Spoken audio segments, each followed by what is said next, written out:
Good evening, sim racing fans, and welcome to the virtual Phoenix International Raceway for the round number 4 of 12 in the opening 2016 Season 1 campaign for the ASCORS ProGeek Consulting Cup Series, live tonight on LSRTV, as well streaming live on iRacing Live. We're happy to have you with us, as always. Myself, Evan Pasoko, joined by Andy Kessler and Jacob Seelman, with LSRTV's producer Cisco Scaramouza trackside, getting us on the air this evening. And Andy, 3 races and 1 winner. It has been all Ray Alfala so far in 2016.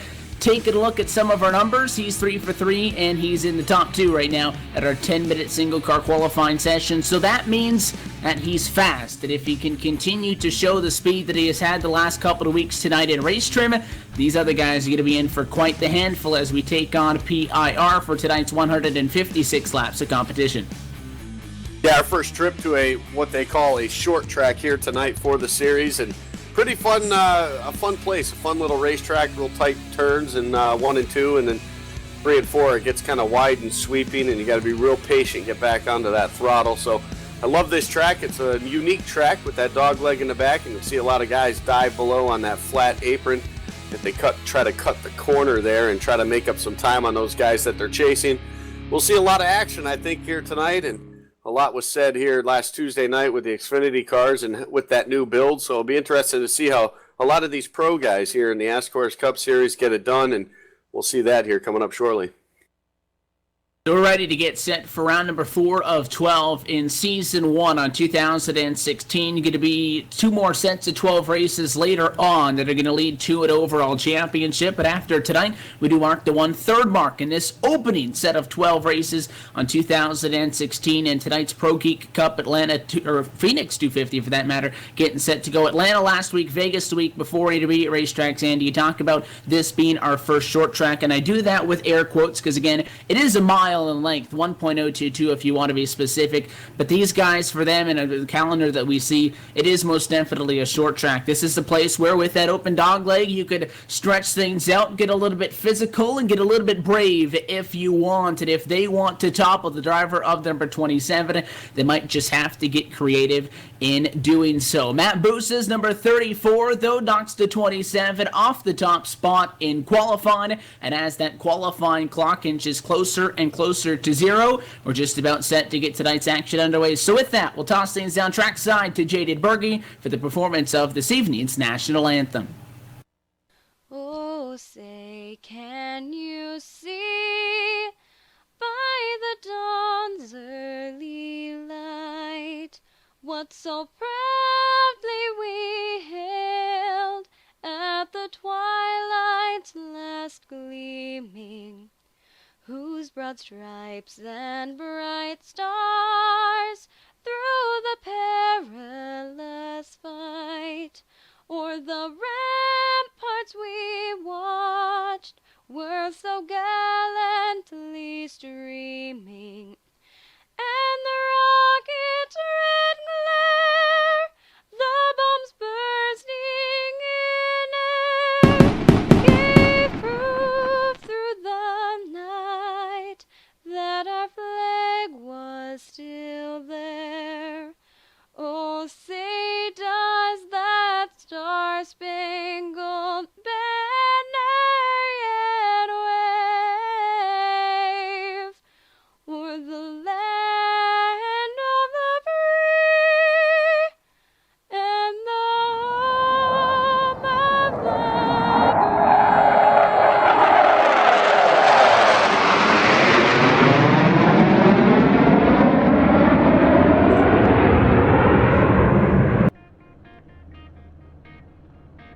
Virtual Thunderbirds fly overhead, and with that, we are set to go and do battle for 156 laps tonight at just a little bit over 250 kilometers of action, start to finish. Let's take a look trackside as qualifying comes to a close to our ProGeek Consulted LLC starting grid. That 34, Matt Busa, fast enough to hang on at the end. A 27.905 best lap time on the night, and he also bested the practice session. He starts us on the inside of the front row, and he'll kick Ray Alfala's number 27 out to the outside on the front row, P2 for the 27. Dustin Langer going to get a top 3 Q time inside on row 2, outside to him, P4 going to be the 37, Brian Blackford, and Jordy Lopez Jr. rounds out your top 5 in Q. Starting 6th here tonight in the 88, that's Alan Lewis. Chase Cabry in the 2 car will start 7th. 8th goes to Brad Patton. David Comstock in the 13 will start 9th. And 10th is the 8 of Adam Gilliland. Byron Daly going to start P11 and 12th spot to Mitchell Hunt. Brentley Glazer 13th. 14th is J.D. Laird and R.J. Williams at 15th. Joseph Galota will start 16th. Corbin Himstreet rolls off in the 17th starting spot. Rich Jett will start 18th. 19th goes to Austin Jones, and E.J. O'Rourke will round out 20th. John Gorlinski, Justin Fuller make up row number 11 in 21st and 22nd. 23rd is Alex Monteferranti with Trey Edson in 24th, and a B25 for the 17 is Jesse Kovacs. Brandon Wilkinson in the 05 will start 26th. 27th, Doy Woods. Scott Mitten, 28th. 29th goes to Chad Coleman. Tyler Tucker is 30th. And in the final driver to put down a time in the qualifying session is the number 6 of Brad Newman. He'll start P31 provisionals to 32nd place Michael Conti, Jordan Hightower, Craig Sykes, and Josh Jones through 35th. 36 will be Matthew Moose, Adam Benefield, 37th. 38th, Brian Day, Greg Spears, 39th. 40th to Tyler Dalton. Matthew Chafe will start 41st. Matthew Quick and John Wilco will start 42nd and 43rd. It's a full field back to front, and we're happy to have you with us this evening, live at LSRTV and iRacing Live. The pace car makes the sharp left-hand turn, pit side, green flag waves from Phoenix International Raceway. Round number 4 of the ProGeek Consulting Cup Series underway to turn number 1, and a good jump for pole sitter Matt Busa to lead us through turns 1 and 2. Single file, Alfala gets P2, Langer in 3rd, and a side-by-side fight behind them for 4th. Give it to Lopez to the inside on Blackford. Yeah, he gets that spot right there, and actually Blackford's up to that 3rd spot. He had a really good restart there, and he's able to pull out ahead of the 56 of Langer. They're all single file now as they head back into turn number 1, and we saw turn number 1 give a lot of people some trouble Tuesday night, Evan, and that's one thing we're going to have to keep an eye on right there is just the braking, over-braking going in the corner. We saw those back ends of those cars really fall out from underneath everybody, so we'll see if that happens here tonight as their battle for the race lead. It's heating up right now on the inside of turn number 4. Here goes Ray Alfala. He wants the lead, and Matt Busa doing everything he can to hang on to it. Busa going to retain the race lead at the top. He has the nose in front at the start-finish time, but Alfala's got the bottom down to 1 and 2. They'll try to pull some ground into the corner, and they are dead heat down the back straightaway. The 27 uses a little bit of that new open dog leg on the inside, but not forcing the issue too much this early on. Tire conservation still, as always, is a big part of this. And while you want the race lead, you can't tear up your tires doing it, but I'll tell you what, going side by side, not going to help that cause much at all. Busa still in front that time by just 8/1000ths of a second. At a front row seat to Brian Blackford, as you mentioned, Andy. Started P4, sliced to the inside in turn 1. He early got up to P3. He's taking a look at these guys. Continue to go side by side. 27, a little bit more aggressive that time. Takes a little bit of a more extreme dip. He ends up in front. The crossover, though, off the corner. Busa going to be pinched down to the apron, and Alfala shuts the door. New race leader at lap 4. Yeah, he talked about him really diving it into the corner. Ray Alfala did there in turn number 3. And pushed up the racetrack just a bit. Gave that inside lane just a little sneak peek there for Matt Busa. Unable to do anything with it at the time being. So new race leader here at Phoenix. And no surprise, it didn't take long for Ray Alfala to get up to the front like he did. And all these guys right now starting to stack up right behind him as the top 6 right now. Pretty much throw a blanket over these guys. They haven't lost touch with each other at all yet here in the beginning. They are single file, but they are all in a big line. Top 6 drivers still within 9/10 of a second of each other. First time we're seeing the drivers of the ASCORS ProGeek Consulting Cup Series on track with the brand new 2016 low downforce package. Hit the sim just this past Tuesday, about 5-6 days ago now. They've had some time to work with it, but there's still a lot of unknown, especially when you're out on track with 43 cars, all 43 scheduled to start tonight's event did take the green flag. They go all the way from race leader Ray Falla, who's pulling about a quarter second in front of Matt Booster right now for 1 and 2. Back to the last driver on the lead lap at 43rd, and 12 seconds back in Tyler Tucker. It is a full house this evening at Phoenix, and now 7 laps in. The 27 trying to use that clean air to stretch his legs and pull out just a little bit. But I agree with what you said, Andy, is that our leaders, while they're single file, they're not letting each other get away from each other. Everybody keeping each other honest so far, and a little bit of action going on around that 40 and Jody Lopez Jr. It looked like Alan Lewis tried to look to his inside. Nothing happened there, but you always got to be watching. Oh, you definitely have to be watching. I want to see probably about another 5, maybe 10 laps at the most. I think we'll really start to see the tires start to fall off of these cars, and that's typical of what it was on that last build. So we'll see if it stays true, at least on this build here. I heard the tire wear wasn't as bad, but we'll see how these guys start to separate themselves. I'm sure once those tires start to fall off, we'll start seeing a little bit more of a separation between all these drivers. And might even see some comers and goers here, as maybe some guys pushing the issue early on, wearing those tires out, and maybe some guys holding on to it for the later end of the run. But we talked about Jordy Lopez there, battling for that 5th spot, and right there in turn number 3 and 4, it looked like he went in a little bit hot, but he was able to keep that 88 at bay for the time being. And those 4 cars right about that spot right there, starting with the 56, they're all really accordion going into the corner. It looks like Langer running a different line, breaking point, that's really holding those guys up right now. And if you're just a little bit quicker than somebody, it can be hard to get the positioning. We saw Alfala, who definitely looks like he's a little bit better than Matt Busa right now once he got to the clean air. And, of course, clean air much better than riding in line in second, which is why I think it was imperative for him to get to the bottom really on the opening lap of the race, start to work his way down there. It took him a couple laps to get by, but getting the clean air, I think, is much worth it, and he's out in front right now by 0.3 of a second.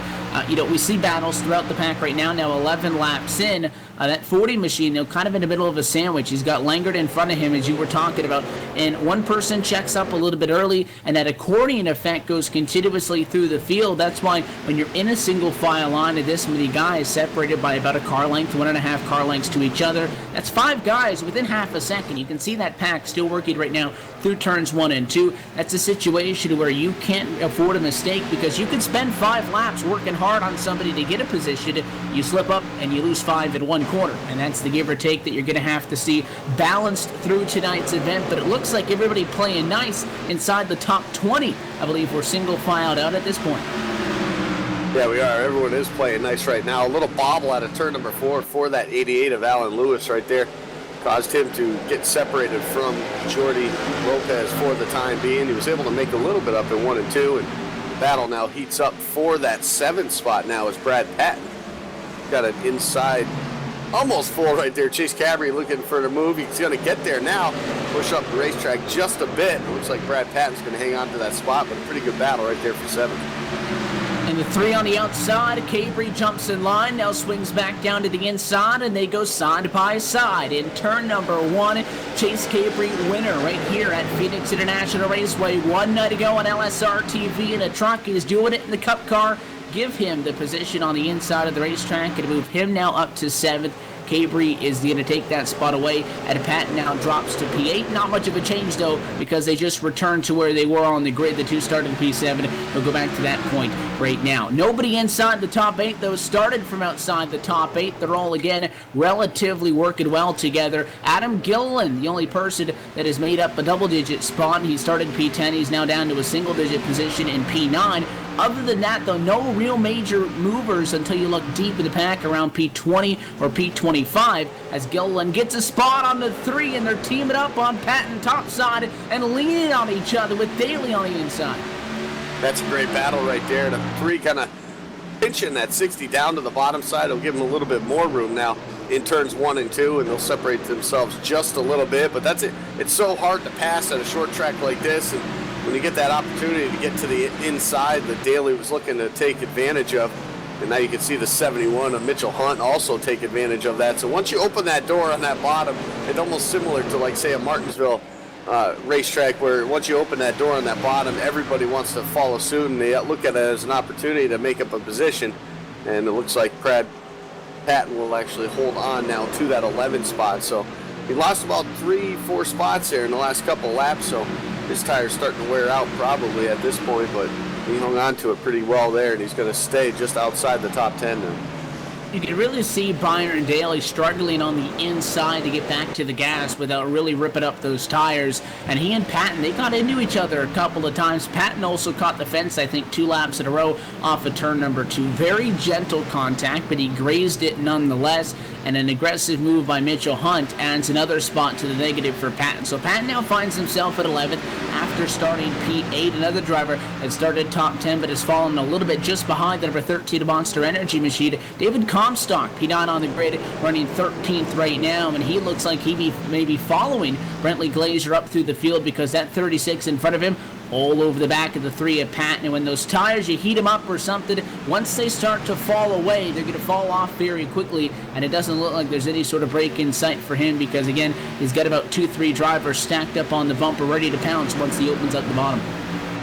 Yeah, that's exactly what happened to him a few laps ago, and now he's getting set to possibly have that opportunity happen again. That 36 going in a little hot there that time into turn number 3, pushes up the racetrack just a bit, but it's almost working for him. That line's almost working for Bentley Glazer right there. It seems like he's been able to get a better run off the corner by almost diamonding the corner, going up in the middle, and then really being able to turn that thing down towards the bottom and have a pretty good run right there off of turn number 2. And he's going to close right into the back bumper as they head back into turn number 3. We're going to gain another spot on the racetrack. Bentley Glazer only able to pull off 1 spot so far since the drop of the green flag, and it's pretty much, like you said, been the case for just about everybody inside the top 10 and just beyond. They just not being able to figure it out so far and not being able to pick these spots off like they want. A little bit deeper in the pack, P23, E.J. O'Rourke in the number 41 Chevrolet. Caught the fence coming out of turn number 4, lost a lot of time. The 57 Craig Stykes, the 83 of Adam Benefield make a move. Look at the 7 machine. Rich Jett tried to look to the inside, the 41 having none of it, and he drives it hard into the corner. And to retain that position, he does lose 2 though. He'll fall back to 25th position. There's a couple of big names back here that are kind of stuck. You look just in front of him, Michael Conti doing a good move forward. The Peak Antifreeze Chevrolet, 32nd, and now P22. He is all over the back of the 51 NOS Toyota, adjusted Fuller. You got John Gorlinski just in front of them. Plenty of talent stuck deep in the pack trying to get their way through. All of those guys about 7 or 8 seconds off of the front. Yeah, you can see Conti now getting by Justin Fuller there on the outside. Looks like Fuller just pulled over and let him go right there. And we talked to Michael Conti last week after a good finish he had at Vegas, and he talked about not wanting to qualify. He loves coming through. He loves coming through the pack, and it's just more of a, not so much a, hey, look what I can do. It's more of a learning process for him to learn to battle with traffic and to make his way through traffic so he doesn't have to go through. And it's one thing to start up front and be able to, lead or race around 1 or 2 guys, but to be able to come up through the field, it's definitely a talent. He likes to do that and likes to put on what he says. It makes it more fun and rewarding for him if he can get up to the front. And so far, he's up 11 spots.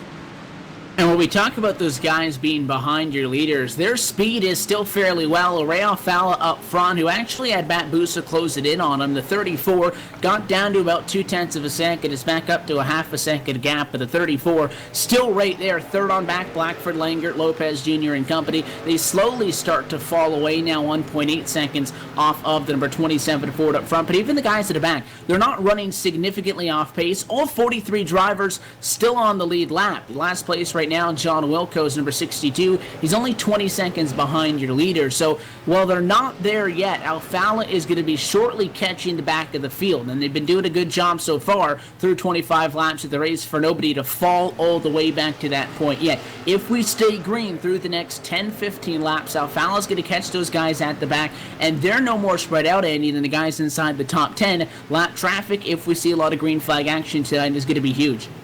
Yeah, whenever you talk about lap traffic at a short track, especially, it definitely makes up for some interesting racing, and it also brings the field closer back to the race leader as well. So even though Matt Busa has fallen back almost just under half a second, you can see him closing in 1 and 2, but I think he loses most of his time through 3 and 4. But once Alfala starts getting up to that lap traffic, that's going to allow that 34 to even close up even more, and we've seen the leaders have trouble with them with lap traffic in the past at other racetracks as well. So it wouldn't be surprising, especially how close everybody's running to each other, that it wouldn't cause some sort of havoc for these leaders.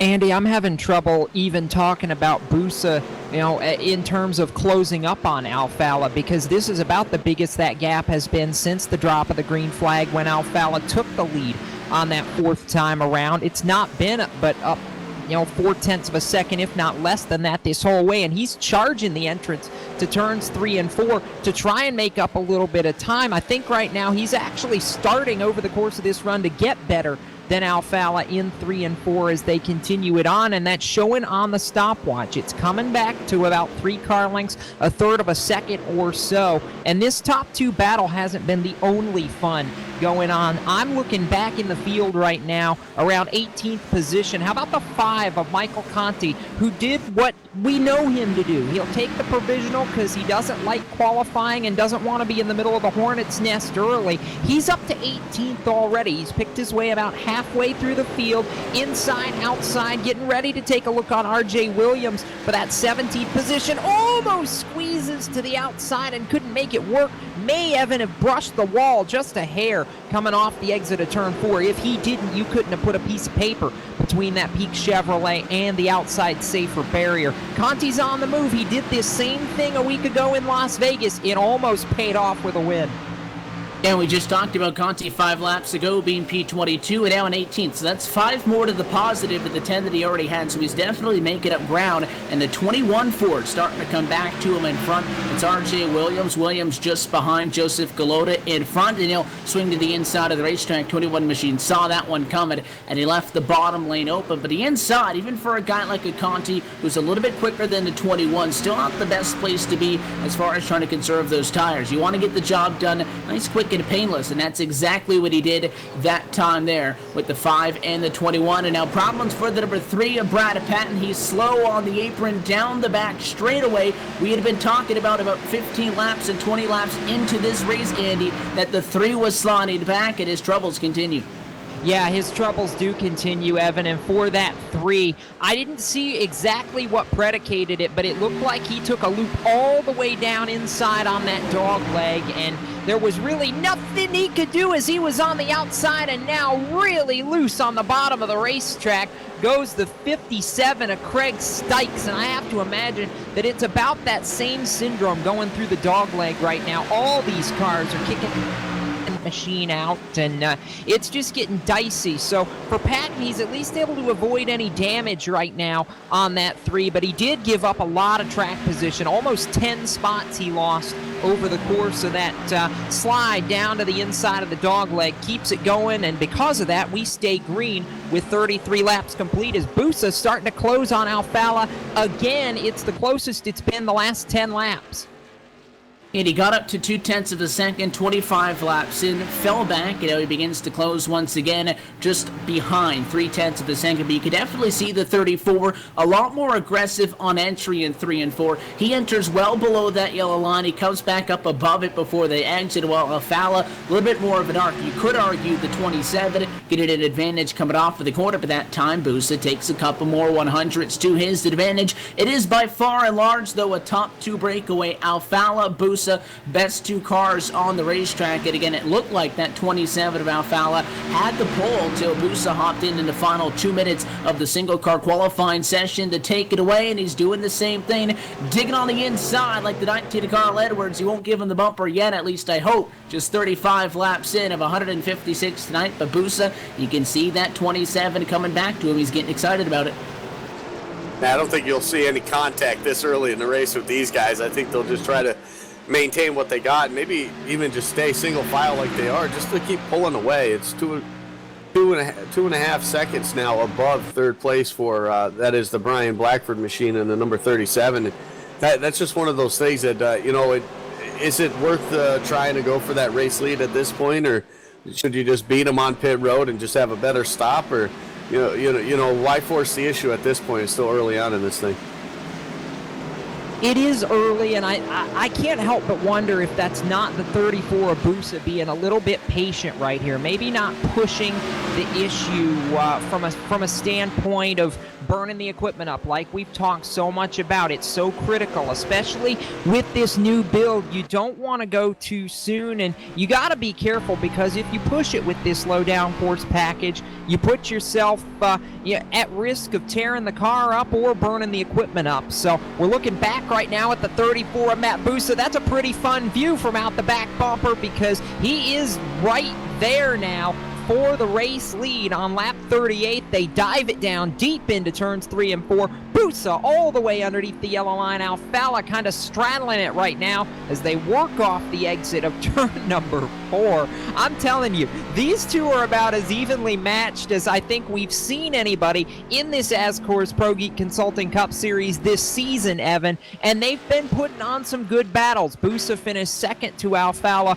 once already this season at Atlanta, and he's working on trying to maybe one-up that and reverse the order. He has not let him get away at all. Yeah, Matt Busa has finished inside the top 5 at each race with the exception of one. He's got 2 top 5s on the season.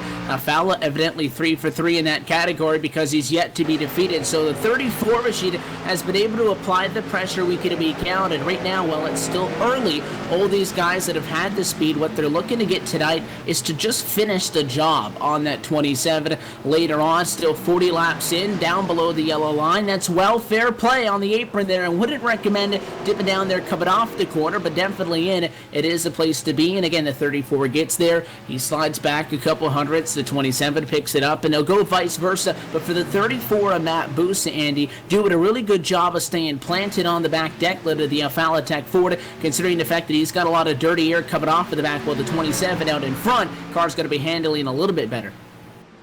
Yeah, you know what? It also could get real tight on him, too, running this close behind somebody. So I think Alfala is actually learning something, though, in 3 and 4 there. We see him now starting to dip those left side tires underneath that yellow line. It was something that he wasn't doing this whole first part of this run, but he's been seeing how that 34 has been gaining time on him. So I know dipping it down below there will definitely help these cars turn. So you got to think at this point in the race, they're definitely starting to get tight as these tires start to wear off and the fuel load starts to go away. And that's going to, again, that's the conundrum we watch over the course of this run, how these cars, Andy, are going to keep changing. 42 laps into it now, and Busa again tried the shot for the lead going into turn 3. Still nothing doing there, but I'm telling you, this is the battle that just won't quit right now, Evan. This time, Busa tries to roll a little momentum on the middle groove of the corner. Alfala buried against that yellow line, and to the inside of the dog leg, trying to make up. If he could only get to the quarter panel, he'd be able to do something with him, Evan, but he just can't quite get there. Well, the big advantage he had really was into turn 3. That's the flattest corner on the racetrack, but now that 27, as Andy had mentioned, is doing the same thing, because we saw Ray taking a wider arc in and staying about a couple of inches off of the yellow line, and Busa was about halfway on that yellow line. He really straddled it into the corner. It allowed him to make up so much time. Now that the 27's doing the same, 34 can't drive it in as hard as he was, because the 27 has the line he wants. You see right there, all 4 tires for the 27 down below the yellow line. It's a learning game, but he might have tried a little bit too much. Swung wide in the center. 34 closed up some time. Not enough to get to the inside. The gap remains as 1 car length. Meanwhile, well, where's P3? Brian Blackford to 4 seconds back. And look at the 71 up the middle of the racetrack, down on the bottom. That's Mitchell Hunt from 1 lap down. He's working out there in the 71 Chevrolet from a lap down with fresh tires, already having a pit service completed, and he almost made that 37 machine lose. And if he will, he opened up the bottom, getting by Blackford, and because of that, Jordy Lopez Jr. saw the inside, took it, moved the number 40 car up to 3rd. Yeah, that's good right there. He took advantage of it right there, Jacob. That's exactly what he did there. Once that door was open, he saw he had an opportunity to get there, and he took advantage of it. And that's one thing about short track racing you got to do. If you can do what Alfala is doing and guard that yellow line, it's so tough to pass. And when you get that opportunity because somebody pushes another guy up out of the way, or you got to take advantage of it. And Jordy Lopez did right there and puts himself up to that 3rd spot. Yeah, and that's something that I've seen Lopez the last couple of weeks, Andy, in these races do, and it's key for him because he's the master in this series right now of being able to basically see the hole, go for it, and then be able to exploit it to its fullest, whether that's a position, two positions, you name it. Lopez has been that guy that's been able to capitalize on the littlest of things to be able to get himself a position over the course of these races. We saw him do it last week at Las Vegas as well, late in the go-in on these restarts. He's proven he can do it on the long run here at Phoenix, but as we're talking about the 40, the battle for the lead just heated up, Evan, a minute ago. In lapped traffic, Ray Alfala split a couple of slower cars 3 wide to get through, and it cost Matt Bussa. He got stuck and lost about 3 car lengths to the 27 as they worked through traffic. Mitchell Hunt on those fresher tires has now gotten by both of them, but Bussa, the traffic not cutting him any breaks, really not cutting the leader a break either right now, because that was almost a very air for your top 2.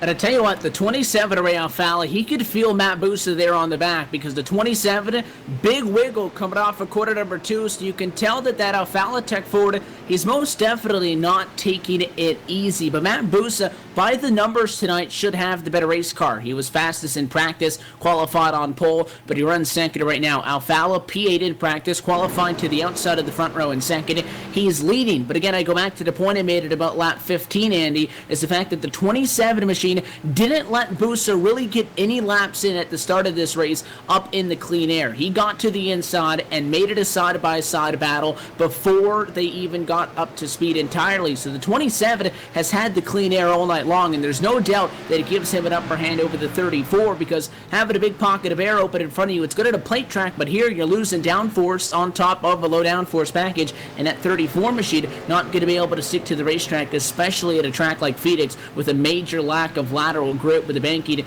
being so much non-existent. So the 34, I would have to think if he can get to Alfala, might have something for him if he can get by. He may even have the better car. But the 27 machine in front right now definitely has the upper hand. But we're starting to see, as Jacob and you talked about, those lap cars, they're now starting to catch him. They're starting to knock him down. And we only have 29 drivers at the 43 that started on the lead lap. Some of that from guys just getting lapped. Some of that from guys already headed down pit side as your leaders now work lap 52 of 156 this evening. So with that being said, this could open up the door. The 34 took a peek to the inside as Alfala moved up for the 14. And Bussa's going to come down this time. So does Ray Alfala, and you see they're coming in hard. 27, he'll lock him up, but I don't know if he got it slowed down in time, but they were racing to the line, man.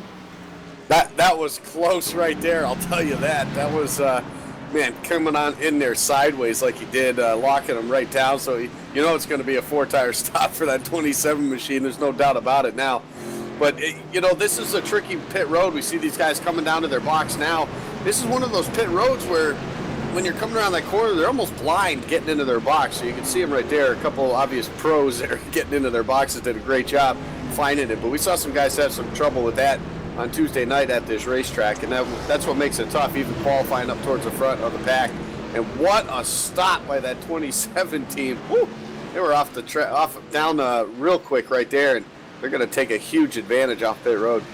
Yes, they are, Andy. What pit work by the 27 crew as Trey Edson assumes the lead at lap 53. Doy Woods, Rich Jetty, David Comstock, Mitchell Hunt, now the top 5. And I'll tell you, Evan, what I'm going to be interested to see right now is where the 27 of Alfala cycles in relation to the 71 of Mitchell Hunt, who's been out there for a while on these fresher tires. The gap right now, 12 seconds. That's huge over the course of a long green flag run. You gotta wonder kind of the different strategies and the different tire runs that these guys are on right now through the first third of this race is going to make it really difficult to pinpoint who's going to be in the best position later on. We saw it exactly last night here with the USR Truck Series at Vegas. Chase Capri getting the win. pitting well after the first guys came down for the short pit, and I'm a fan of the short pit. So it is a big gamble for Mitchell Hunt. He didn't come down, though, 4 laps early, 5 laps early. He was in well before Ray Alfalla and company came down to the pit lane, so he's got that big gap. The question now is, he has now limited himself on how far he can go on this fuel run, therefore he's limited on how far he can go on the next fuel run and the fuel run after that. So where it lines up to the end of the race, you better make sure he has his numbers on point, or if you have to make an additional pit stop compared to the 27, it's not going to help you out at all. The difference is now Alfalla has the tire advantage back in his favor, and he's knocked off 2 seconds in the last 2 laps. So he's faster than him, and if we see another long green flag stretch continue, still caution-free through this time by 100 laps to go at Phoenix, Alfalla will catch him, Alfalla will pass him, and then we see does the 71 pit early the next time through, does the 27 do the same.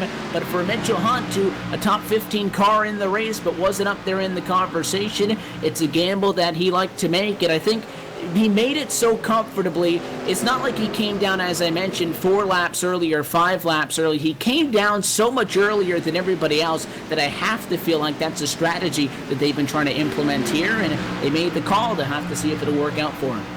Now, Andy, as we watch Mitchell Hunt go by Trey Edson to assume the lead here on lap 5, watching Edson stay out like he is, I'm asking myself, and you've been on the pit box to help call some of these races, not necessarily ASCORS, you've been on the pit box for a bunch of these iRacing strategy type events, and you gotta wonder, is Edson trying to put himself in a position here where, you know, depending on how the fuel works out, he can come down one time and be done with this in 156 laps?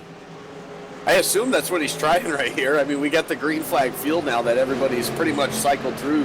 And, so I really think, honestly, that this is probably something that he's trying at least, because maybe it'll give him an advantage once they get into the pro race, So, I mean, these guys, they might be using this as track time, seat time, obviously, to prepare themselves for what's ahead here in a couple days. And at the same time, maybe it's some strategy that he's trying to see will play out or if it will work, because it might be something you might see him try later on down the road. One-stop strategy would be, I don't see it working, Evan, just because of the tire fall off, but if he could pull it off, how wild would that be?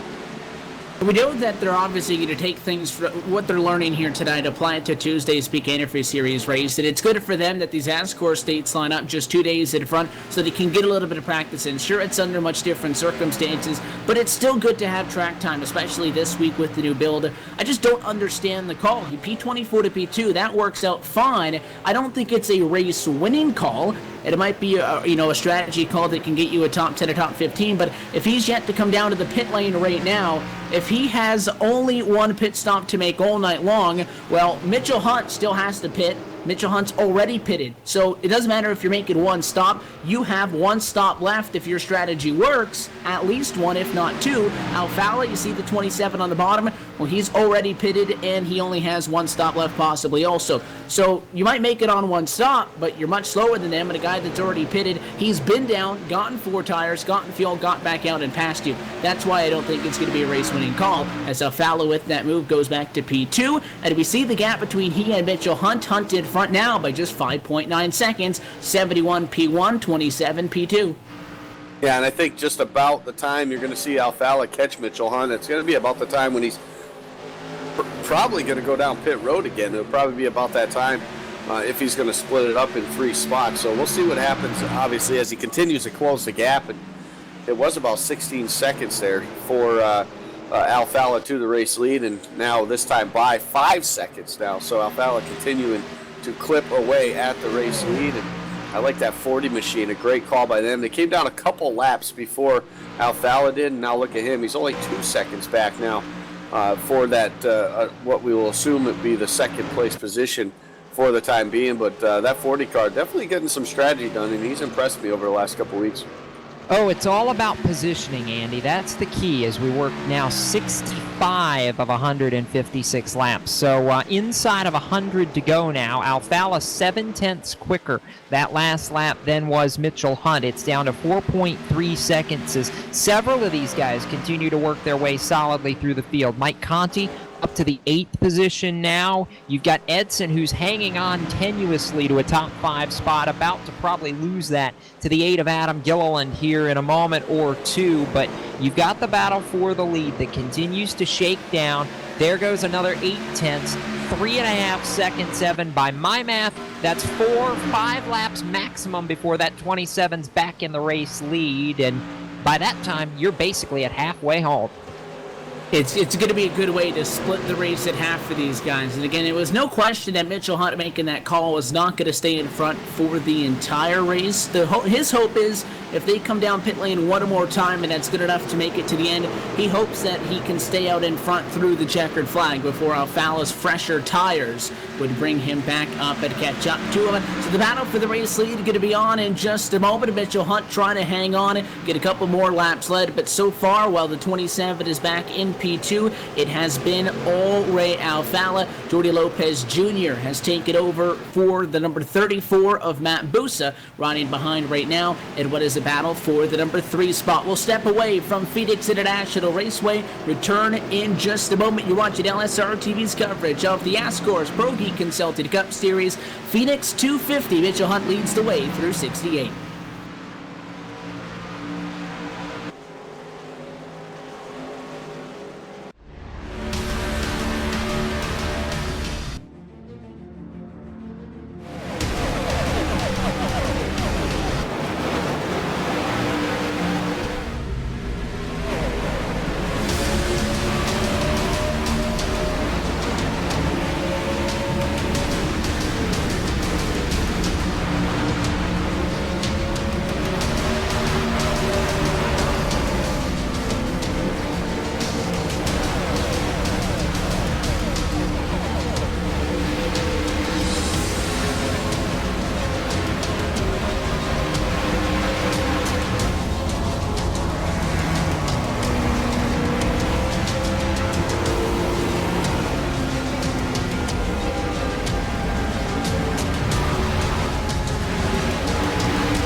and fire.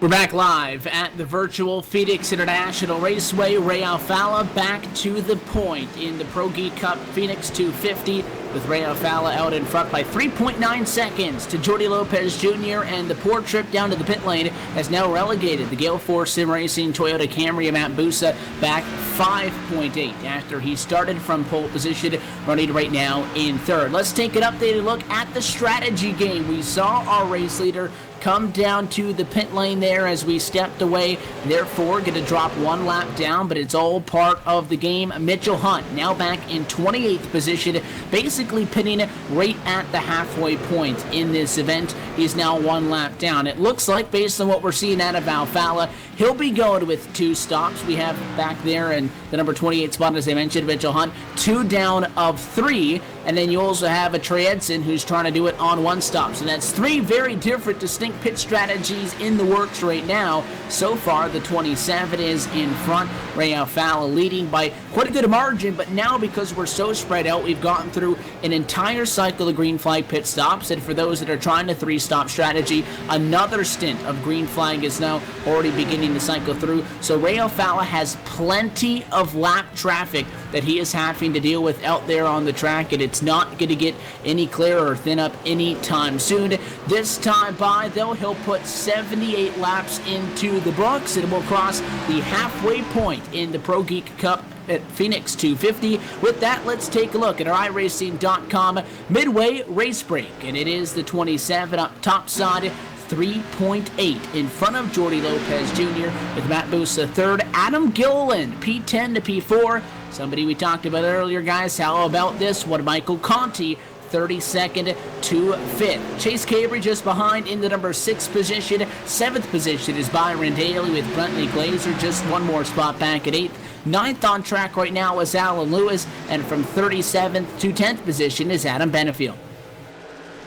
In that 11th spot currently right now, that's Joseph Gulata. Austin Jones in the 12th spot. 13 runs the Comstock machine in the number 13. Justin Fuller runs 14. 15th currently is John Gorlinski. Brad Patton sits in the 16th spot. 17th on the racetrack right now is Alex Monteferrante. And Greg Stites is 18th. 19th is Brad Newman, and Doy Woods rounds out 20. 21st Corbin Himstreet right now in the Boomtown Sim number 69. Chad Coleman rides 22nd. Mitchell Hunt back on the lead lap and charging on fresh tires. He's 23rd. EJ O'Rourke 24th, and Greg Spears, the final car, currently on the lead lap in 25th. 26th, a lap down, the 14 of Matthew Moose. Josh Jones 27th. Jordan Hightower 28th. 29th, RJ Williams. Rich Jetty rounds out 30. Behind their 31st position, still one lap down from here through 37th, is Tyler Tucker, Brian Blackford, Jesse Kovacs, Brandon Wilkinson, Matthew Chafe, Justin Langer, and Scott Mitten. First driver 2 laps down in 38th position, J.D. Laird. Drivers joining him back on lap 80 include Tyler Dalton, 39th, 40th for John Wilco, and Trey Edson now 2 laps into the negative, and Matthew Quick sits 3 laps down, 42nd. The only driver out of the race so far is 43rd position and over 40 laps behind. He's in the garage. It's the number 4 of Brian Day. This has been your iRacing.com midway race break. For more information on the wide variety of racing possibilities on the web, visit iRacing.com and get signed up today. So now we wait. It becomes a waiting game. Long green flag stretch. The key was, with a lot of drivers out there, to get a green flag run going, get 10-15 laps in at the beginning, let everybody spread out, and at this point, Andy, I don't see it slowing down anytime soon.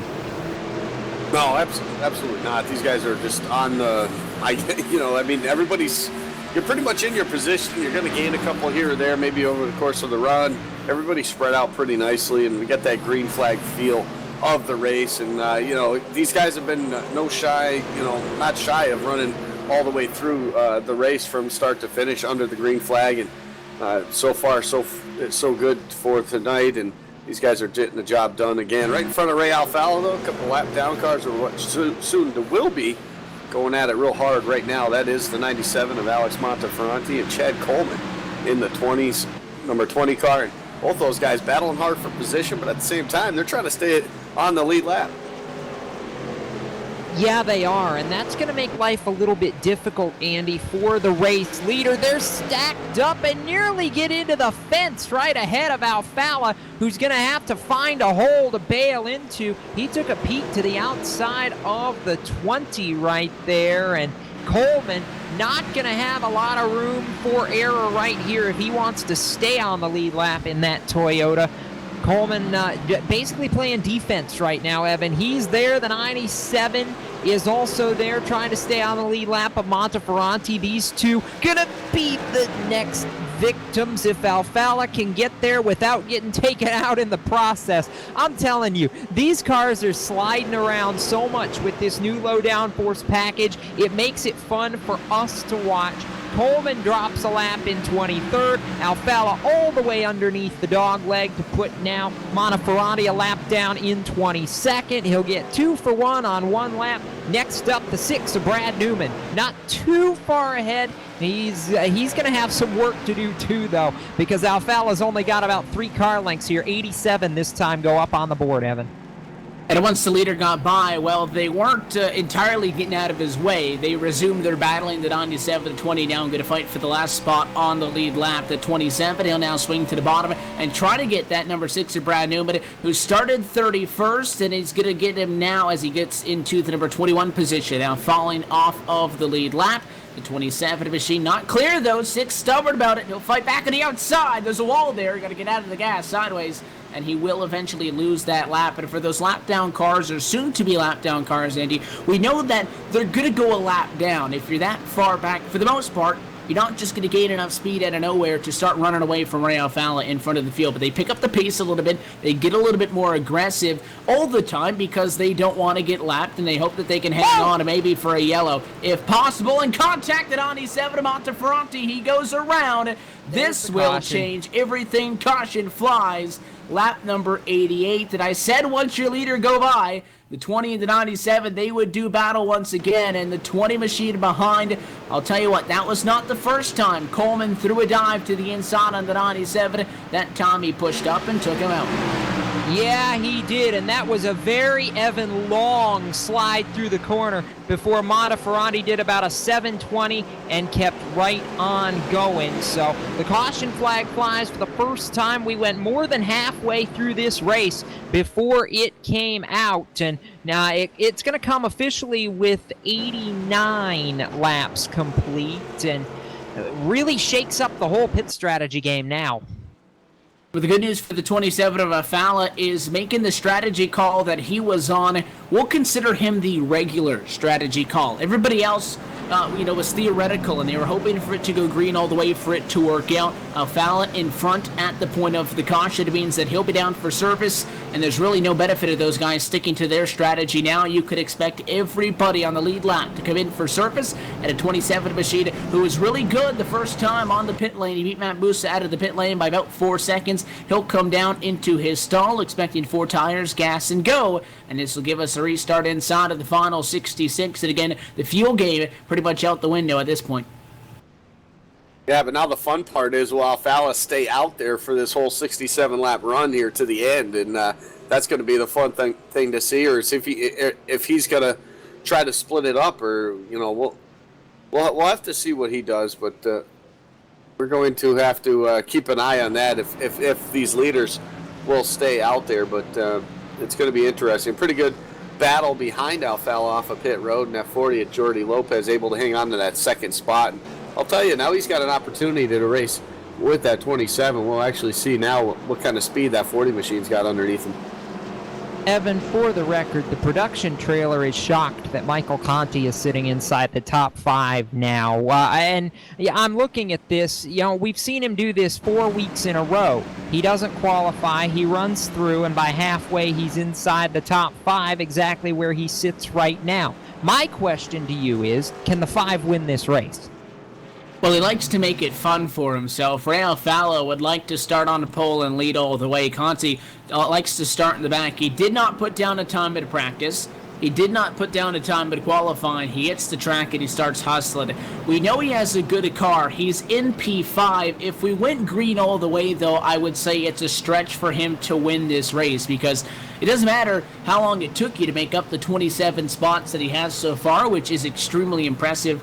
But by making up those spots, you're going to find yourself 7, 8, 9, 10 seconds behind the leader. Now that we know he's got a fast car, now that we have the caution flag, and he'll be sitting just about 25 feet off of the bumper, the 27 for the restart on the inside of run number 3, he could absolutely win this race, because he's Michael Conti, and B, he's had a fast car all night long. You put those two together, he's going to be hustling. He'll be alongside now, actually, to P4. There's another driver from the top 5, drops down to receive service that time by. So it'll be Alfala, Lopez, Busa, Conti, Gilliland inside of the top 5 when we go back green, accompanied by Cabry, Daly, Lewis, Glazer, and Benefiel through the top 10.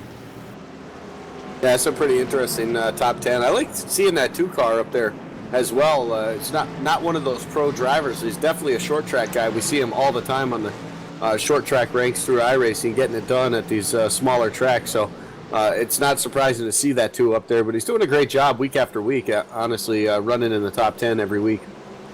Yeah, and we're going to see exactly how good everyone in front now is on the same strategy. Pace car heads for pit road, and Ray Alfala going to bottle him up a little bit off turn 4. Now the American Ethanol green flag rolls in the air, and Alfala and Jordi Lopez side by side for the race lead as they head down into turns 1 and 2. For the first time getting back up to speed since the initial run, Jordi trying to squeeze him as he goes for the race lead. Alfala not having anything of it. They drop down into turns 3 and 4, where that Alfala Tech Ford has been so good over the course of this race. But I think Lopez may get him here at the start-finish line. No, that was too close to call, and the Dead strike time. scoring says dead even advantage Lopez. He'll be credited with leading the lap, but they were even to the 1,000th of a second. He's trying to get the good out of those fresh tires on the outside lane.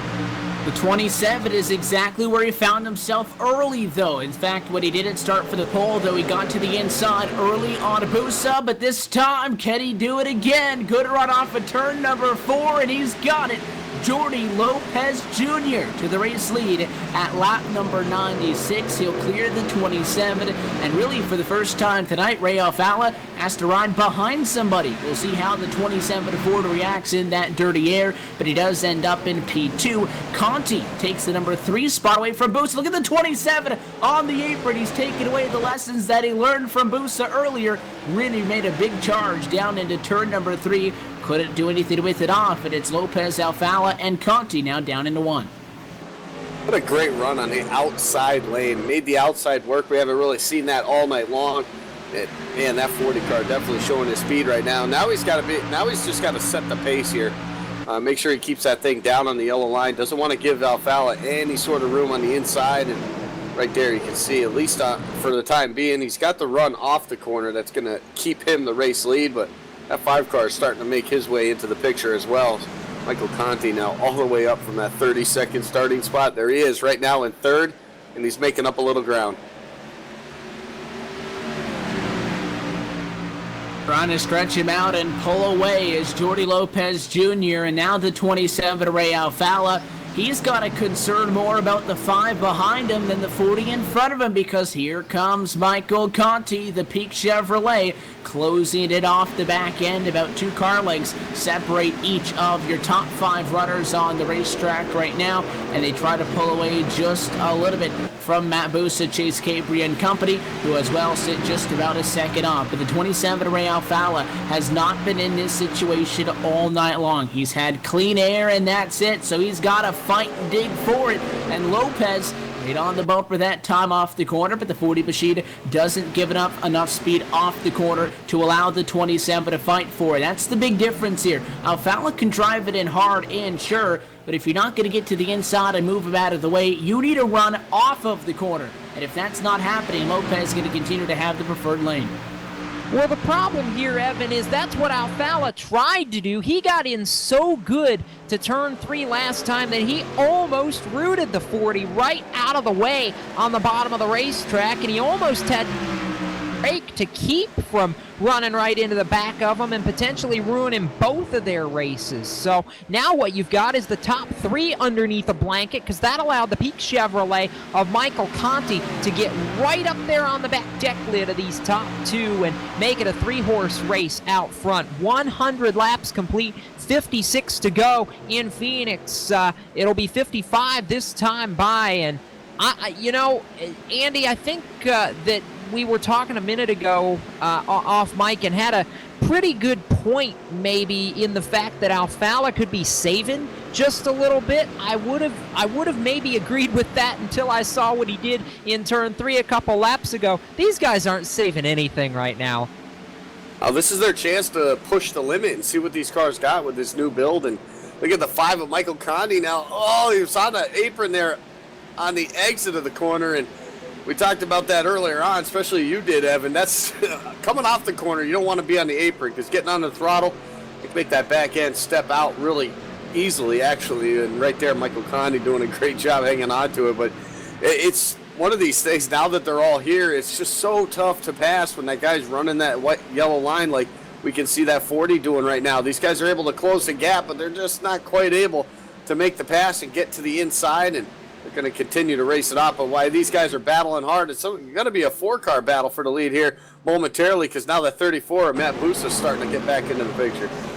Once you get to have one person holding everybody up, but again, not that Lopez is that much slower, but it looks like Alfala's got the speed to challenge. He'll look to the inside. The 40 slices to the yellow line and shuts the door. Does the 27 deliver a message? He got close to the back bumper that time. So as this fighting continues, it's allowing Conti and Busa to close in. Here he goes to the inside. Lap number 105, the 27 to the bottom. Lopez, although the 40 machine got the race lead from the 27 topside once. Can he defend it this time? All the way to the dog leg goes Alfala. The 40, though, the speed into the corner. They'll stay on each other's door in the center of 3 and 4.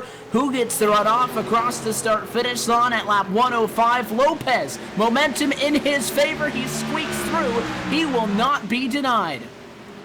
No, oh boy, I'm telling you, it doesn't get much better than this right now, and Lopez was not going to be denied that last time by, Andy. These two are going at it hard, and Conti's sitting here going, okay, guys, keep doing what you're doing, just don't take me out if y'all decide to wreck. No, this is absolutely amazing. Now they're starting to come up on lap traffic, too, and this is just going to get even more exciting because now they can start using these guys as possibly a pick, so we'll see how they do that. But right now we see that one car getting way up out of the groove, letting these guys have at it. I love watching these three right now up front battling it out because you just don't know what's going to happen and who's going to give what, and you can see it right now, that 40 machine not giving up anything. Look at the lap down car on the apron right there, 3 wide off of turn number 4. Amazing right there. Alfala still trying to get it on the inside. He's not quite there. That 40 still hanging on. Yeah, Laird wasn't in the way, by the way. He was on the apron, coming to pit road. The 27's just trying to use that as the racing groove. But Alfala gets back in line. He'll build up the speed, and he'll go right back at it. Michael Conti, the number 5 Chevy, he could have done a move once or twice on Alfala, but he's staying back, as Jacob mentioned. He doesn't want to get mixed up with these guys. If they get tangled up, he's sitting back, 0.2 of a second off, and he's waiting for something to happen before he goes at it. 27 drove it in hard again, but lost a lot of speed off, and really, that's where the 40 is defending him. And on the inside, we talked about the inside not being a place that you want to hang out in all night long because you'll really start to eat up those tires, but the outside, not normally the preferred lane, but Jordi Lopez seems to love it. Yeah, he does seem to love it, and he's doing a great job at it right now. Michael Conti actually pushing up the racetrack there in 3 and 4. He's trying to maybe a different line right now. And caution back out on the speedway. Wow, this is going to even shake things up even more. This is going to be awesome on a restart here. We look for the number involved in that yellow, but this caution flag flies at lap 110. It'll leave us with 46 laps to go from Phoenix. It'll mean one more trip down to the pit lane, and now I can guarantee you that the fuel game is no longer going to be a deciding aspect in this race. We try to find the cause of the caution flag as we wait. Yellow flag flies at lap 109, and I believe it is the 3 of Brad Patton. Second time tonight, guys, at a turn number 2. The 3 machine got sideways coming off the corner. This time, he wasn't really able to keep that Toyota all the way pointed forward. He got slowed down enough to be considered a hazard. Caution flag triggered. Leaders down the pit lane, all coming in behind this time. Lopez. Let's see if Alfala can work some pit road magic again. He's had a good good pit stops all night long, and if he'll be able to do it again this time. He leads, or Jordy Lopez leads him down the pit lane, but a little bit of separation right there between about 3 or 4 car lengths between himself and Ray Alfala, and that will give Lopez the advantage off of pit road. So we'll see what happens here if the crews can make up the distance, and 4 tires and fuel for everybody, and they're going to head back out, and it's going to be a pretty good drag race now as the 40's off and down, and he's going to win the battle. Good job. Alfala going to roll out in second. Busa going to roll out in third, followed by Alan Lewis coming off of the pit lane in fourth. Inside of the final 50 laps from Phoenix International Raceway, we'll take this opportunity, step away, go LSRTV nonstop so you don't miss a moment of the action.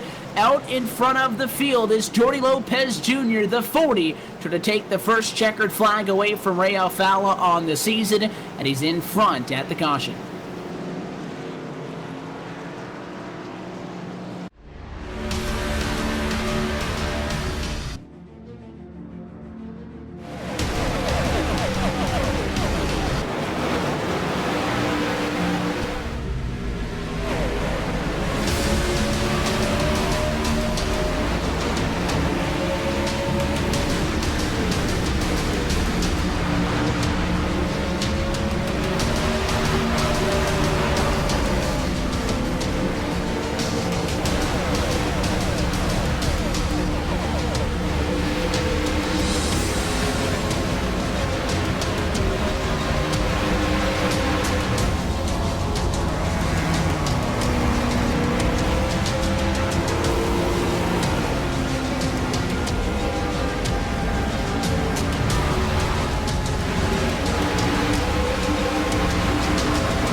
The lights go out on top of the pace car, and we get set for what could be the final restart from Phoenix. It is Jordy Lopez Jr.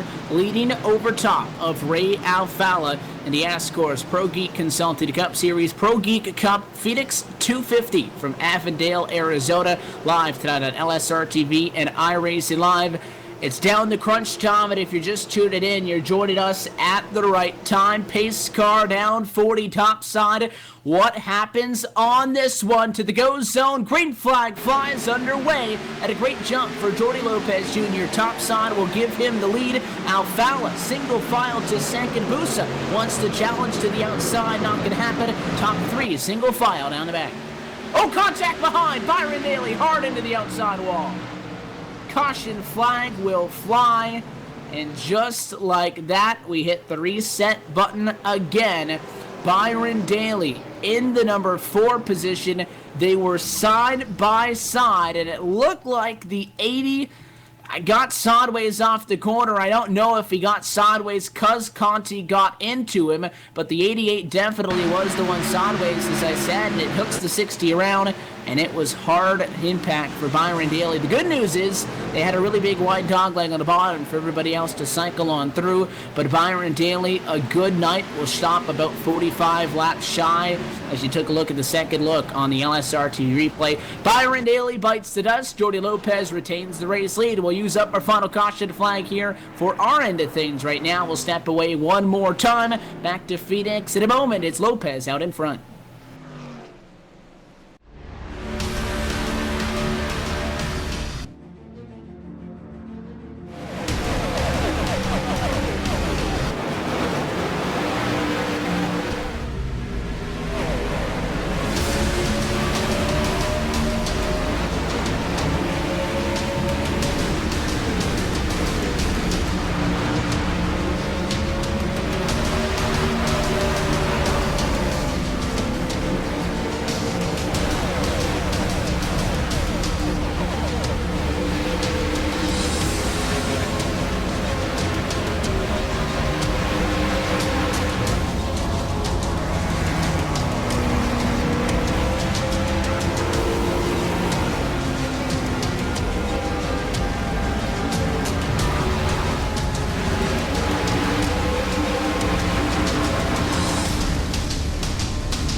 The green nylon back out at the Phoenix International Raceway. Jordy Lopez Jr. took the outside. He's still in front.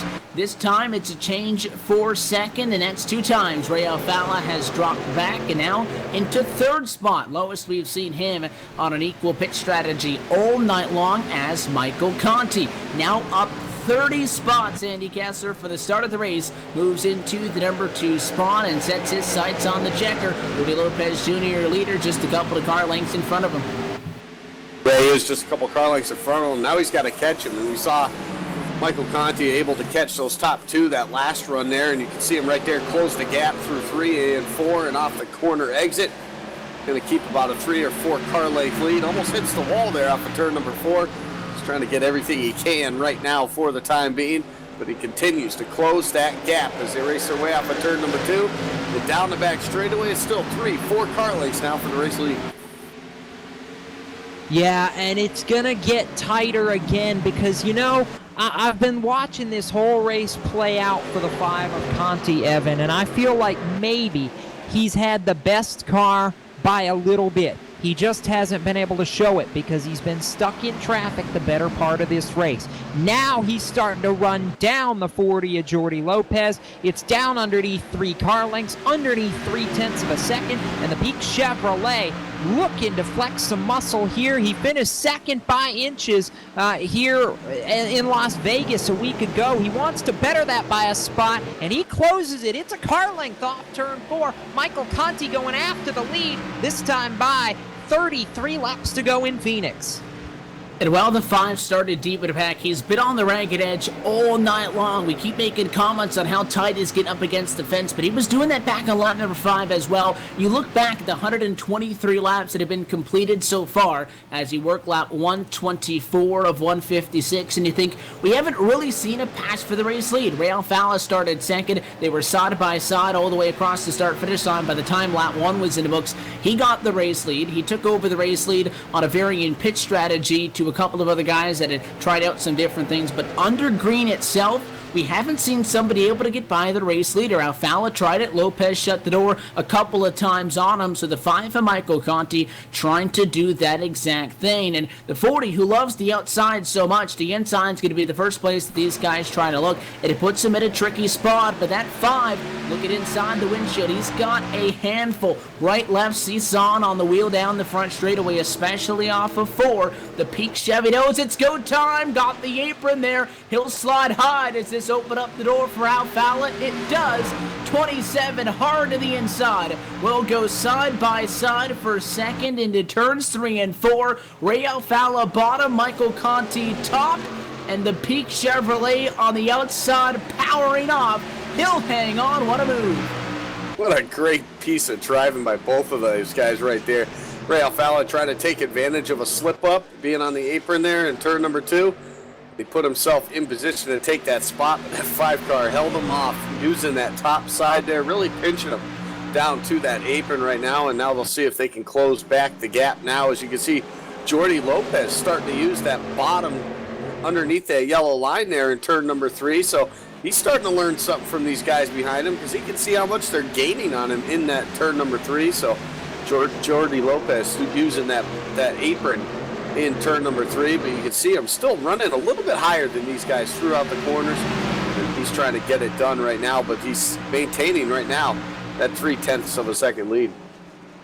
And the key here is going to be coming to now 28 laps to go, track position. Evan, I've learned a lesson watching this race play out tonight. Track position is everything at Phoenix with this new build. The driver who has been out front has been able to defend it because the one good passing zone, which is entering the middle of that dog leg to the entrance of turn 3 on the bottom of the racetrack, it is so difficult to keep the momentum up. The driver on the high lane, if you're forced up when you're in the race lead, you can defend it because of all the momentum you get on the high lane off the exit of the corner, and that makes that lead position so critical to be in. I don't think you're going to see anybody work Jordi on the bottom of the racetrack and be able to get around him. The only way you're going to get by him to win this race is if you shove him out of the way.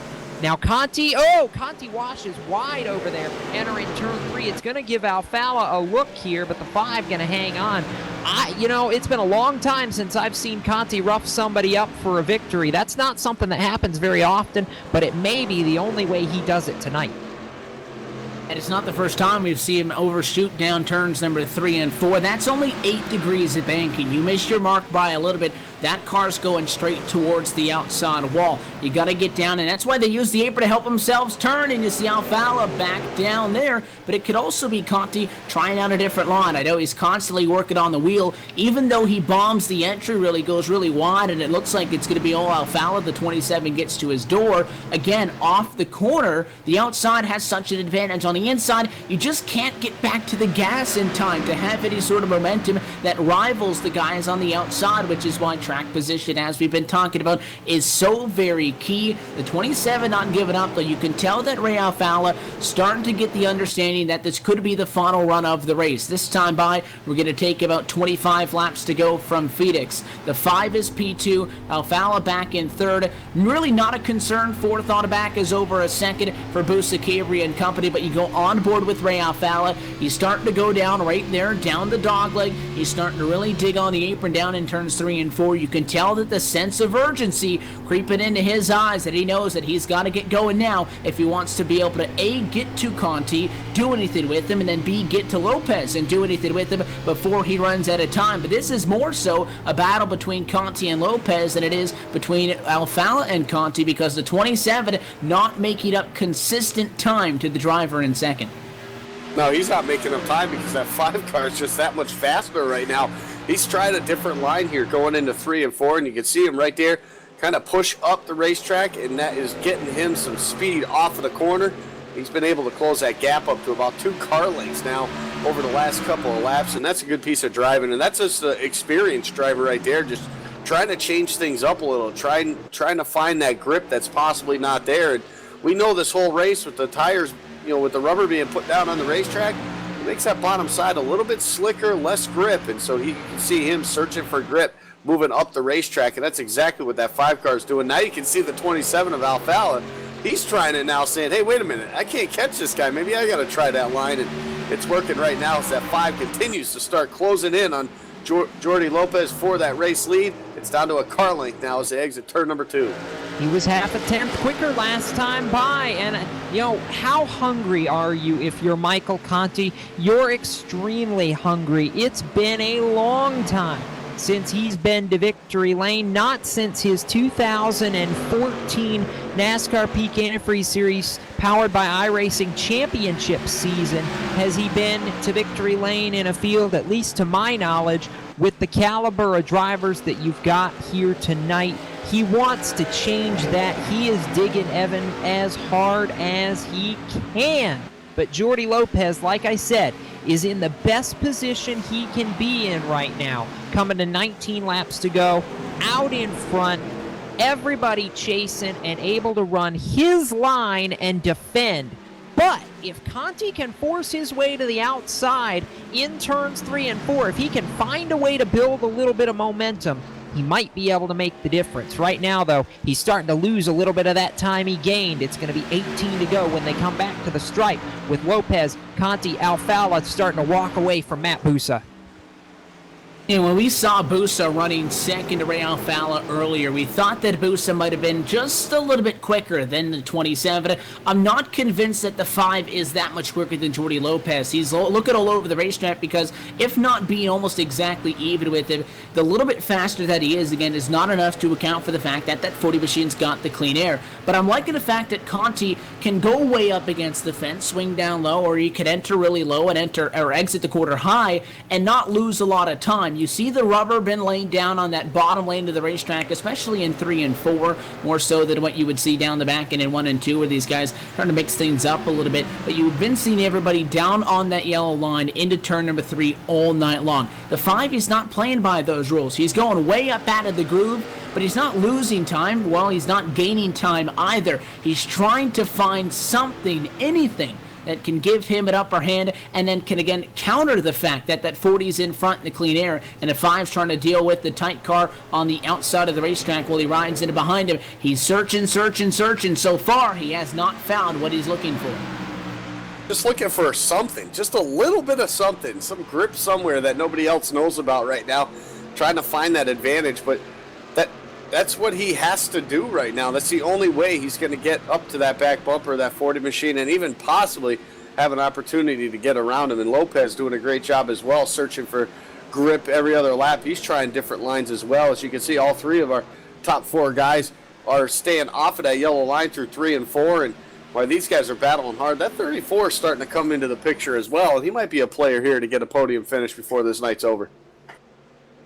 He may well be, Andy, and the battle for that last podium spot is going to get pretty good here as this race continues to click down. It's not over by any means, but it is right now, at least as far as the battle for the win between these top 2, because it's just a matter of Alfala not having enough now that he's fallen behind to be able to get back to him. But I don't think anybody has something for that 40 of Jordy Lopez, or if they do, they haven't showed it. We're going to be 13 laps to go when we get back to the line, Evan. If you haven't showed all your cards, you have to do it now. I mean, the time for waiting around and trying to be patient is over. If you don't get a shot, you're not going to get a shot, and that's what you see Alfala. He charged turn 3 as hard as I've seen anybody charge turn 3 all night long and just could not make anything happen. Loses about 3/4 of a tenth there to race leader Jordy Lopez, and even lost some time to Conti as well. So this battle between the top 3 is starting to spread out just a little bit. But how about give a call to the 2 of Chase Cabry back there on the back end of the top 5 as well. He's been quiet all night long, but that deuce has worked his way solidly into 5th place, and looks like he's going to hold it all the way to the checkered flag, barring anything really crazy happening. The young gun brother of K&N Pro Series East regular Colin Cabry doing a nice job and really showing that he's got what it takes to establish himself in this series. This is his 3rd straight consistent top 10 showing that he's had with these guys, Evan. And, you know, it's those stories that I feel like get lost when you talk about the great battle that we've seen between these front 4 all night long. And there's been good battles inside of the top 10 as well. Guys like Doy Woods, Austin Jones. Doy Woods, I want to talk about the Donnie Watt a little bit. Haven't really mentioned him tonight. Started 27th. He's in 7th right now, up 20 spots. He's 2nd in the championship. You say, well, wait, what we've been talking about is Alfala, Conti, and Busa. Well, that's because Ray Alfala, through 3 races, is 41 points ahead of Doy Woods, who sits 2nd in the championship. And Ray Alfala still without a pole. He almost got it till Busa picked up his 2nd tonight. You look at the championship standings, Busa is well down in 7th on the ladder, but for Ray Alfala to be 41 points ahead of 2nd, 42 ahead of Monteferranti in 3rd, and then you see some of the other names that we mentioned tonight. Caution flag flies, though, just as we take 10 laps to go. The caution flag will fly, and as the old saying goes, this changes everything. Oh, does it ever, Evan? Are you kidding me? I feel like we've got to go there. You didn't bring it up this time, so I can't blame you. No!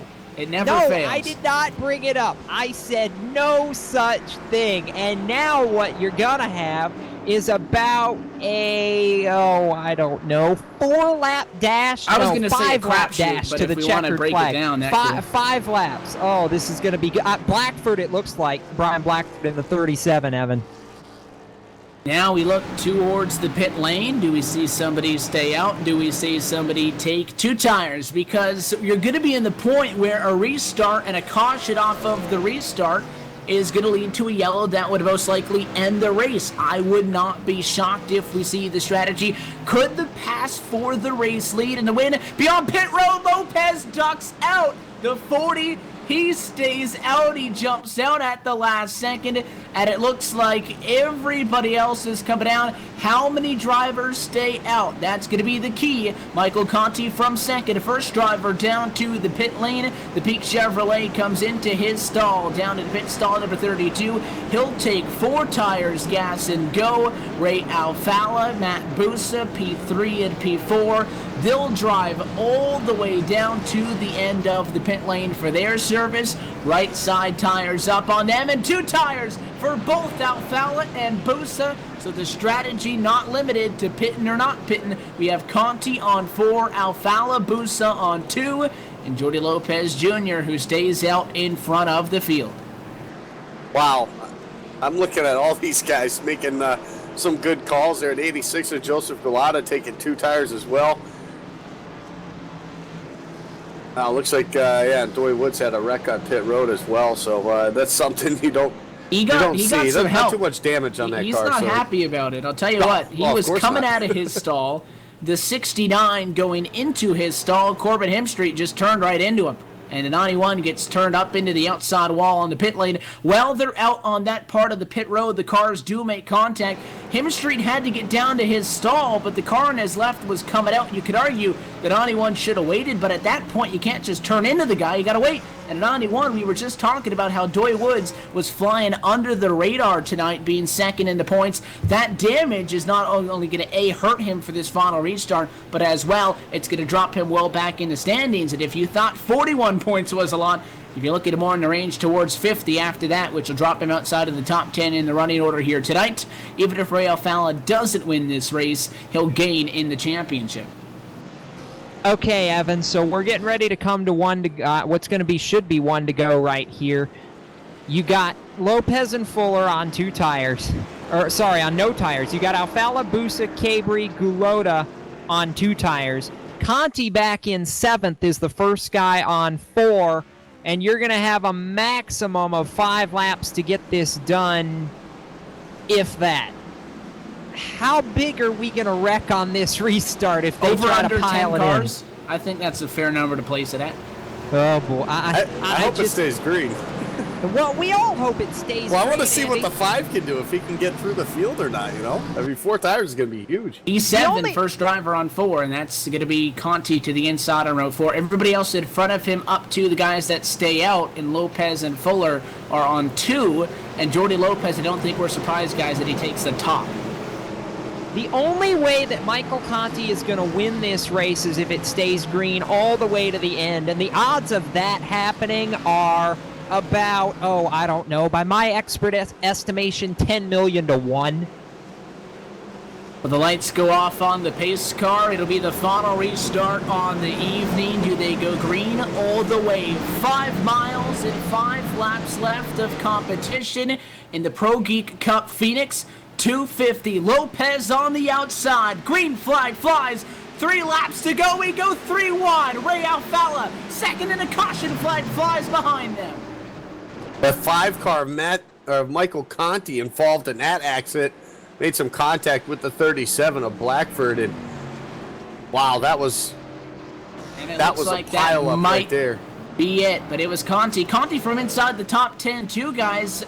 The 37, who was interestingly enough the cause of the most recent caution flag out there with damage, I find that hard to blame it though all on the 37. It looked like Conti came up a little, the 37 came down a little, they just met each other, and Michael Conti, who had such a great night, passed 30 cars to get to second before the caution flag came out, took the 4 tires, and he ends up junked before it's all said and done. Tough break for him. Meanwhile, up at the front of the field, we were 3 wide for second with Ray Alfala swinging to the inside. He won't get any positions from that as the caution flag came out before he gained anything. If he stayed green through 1 and 2, he would have at least gotten second because he had all the momentum on Abusa and Fuller. But I believe this race will end under the caution flag as Jordi Lopez Jr. just now catching up to the pace car. The lights would have to go off this next time by if we are to see an additional time around, but the drivers have not gotten the 2 to go notification, so it looks like, as they send some congratulations over the radio, that this would end it in favor of the number 40 Toyota. Well, I guess that was the call of the race to stay out right there. I didn't like it, but I'll tell you what. I didn't like it either, but he made a good call, and fortunate enough for him, he's going to come out with a great win, and it's wow, just a great job. You know, listen, he showed speed the last couple of weeks, and been really impressed with the way that 40 has been driving, and he put on a great show here tonight to get the race lead, and once he did off that restart, just never looked back.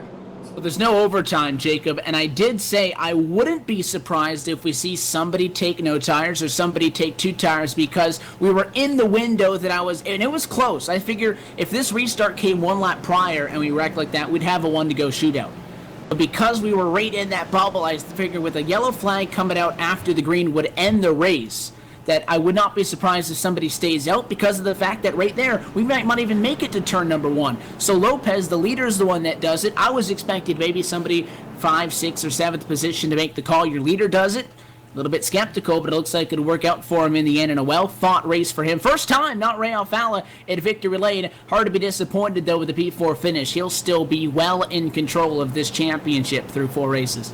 Yeah, he will be, and unofficially by my math, I think he's actually going to extend that gap just a little bit further, Evan. But, you know, you can't talk enough about the job that Jordy did tonight. Not only does he manage to win the race, but, I mean, he held off 2 of the best in Conti and Alfala over the course of the final 45 laps that he's going to lead right here as he comes around to the yellow and white. I mean, this Toyota Camry was hooked up over the course of this 250 kilometers. And, you know, you can say he took the lead when it counted. He led a lot of laps tonight. He's going to end the night with 62 laps of the 156 out in front of this field. And this has got to be a momentum builder for this 40 because he's been so close 2 weeks in a row now to finally seal the deal. It's a big statement.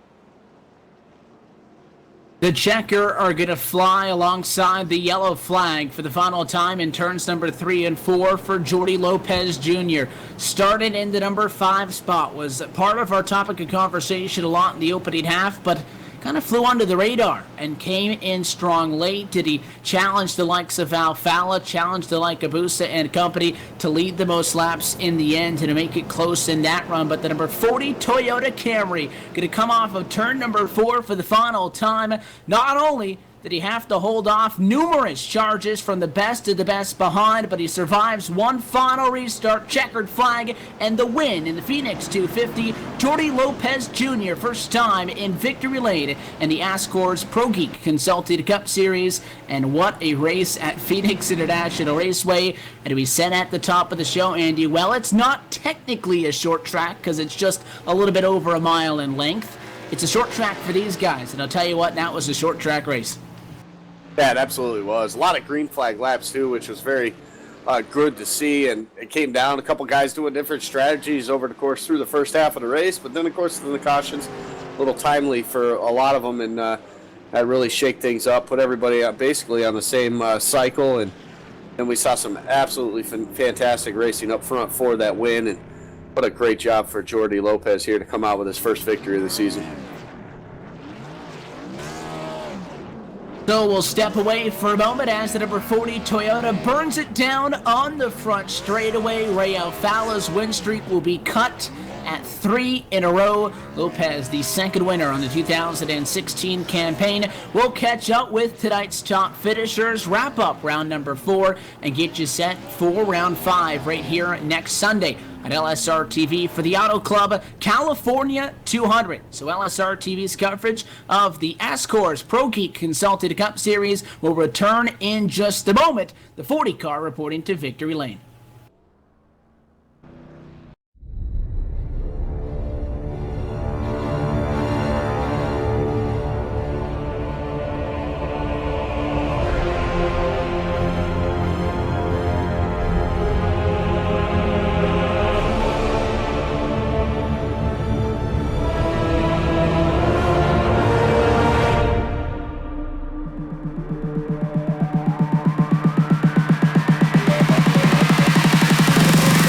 Ready, aim, fire.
We're back live at the Phoenix International Raceway for the LSRTV post-race show as the ProGeek Cup Phoenix 250 draws to a finish. 4 races of 12 down in the 2016 Season 1 calendar for the ASCORS ProGeek Consulting Cup Series live on LSRTV and iRacing Live. We're happy to have you with us for tonight's wrap-up show. We'll talk to your top finishers in just a moment. In the meantime, let's take a look at our LSRTV full field rundown. Jordy Lopez Jr. picks up the checkered flag with Justin Fuller coming home second with Matt Busa third, Ray Alfala fourth, and Chase Cabry inside of the top 5. Joseph Galota in the number 6 spot tonight, a P7 finish to Bentley Glazer. Austin Jones 8th, 9th position, Brad Newman, and Alex Monteferranti in the number 10 position.